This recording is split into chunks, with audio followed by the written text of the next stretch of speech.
Hello friends, welcome to our channel masalas kitchen. ఈరోజు నేను సింపుల్గా ఈజీగా మన ఇంట్లో ఉండబడుతున్న అప్పటికప్పుడు ఒక 5-10 మినిట్స్లో చేసుకునే దొండకాయ రైస్. ఇప్పుడు వాటికి కావాల్సిన ఇంగ్రీడియంట్స్ వచ్చేసి దొండకాయలు, పోకులు దొండకాయలు శుభ్రంగా వాష్ చేసుకొని సన్నగా కట్ చేసి పెట్టుకున్నాను. ఒక పచ్చిమిర్చి, ఆనియన్స్, కొత్తిమీర. ఇప్పుడు స్టవ్ ఆన్ చేసి బాండి పెట్టి ఒక స్పూన్ ఆయిల్ వేసాను. అందులో పోపు దినుసులు, ఆవాలు, జీలకర్ర వేసిన తర్వాత ఆనియన్స్, పచ్చిమిర్చి వేసాను. అది కొంచెం ఫ్రై అయిన తర్వాత అల్లం వెల్లుల్లి పేస్ట్ వేసాను.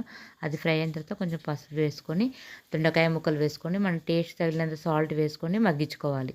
మూత పెట్టి 5 మినిట్స్ మగ్గించుకున్న తర్వాత ఇప్పుడు 1/2 టీ స్పూన్ ధనియా పౌడర్, 1/2 టీ స్పూన్ కారం వేసేసుకొని మనం అన్నం వేసుకొని కలుపుకొని కొత్తిమీర వేసేసుకోవాలి.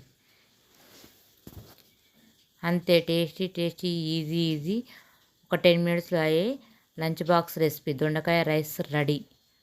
ఈ వీడియో మీకు నచ్చినట్లయితే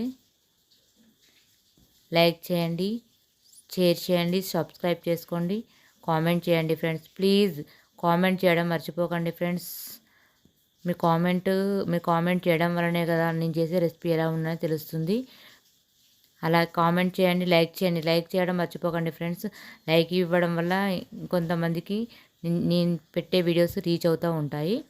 ప్లీజ్ మీరు ఒక లైక్ ఇవ్వండి, సబ్స్క్రైబ్ చేసుకోండి friends. Thanks for watching. Bye. నెక్స్ట్ వీడియోలో కలుద్దాం.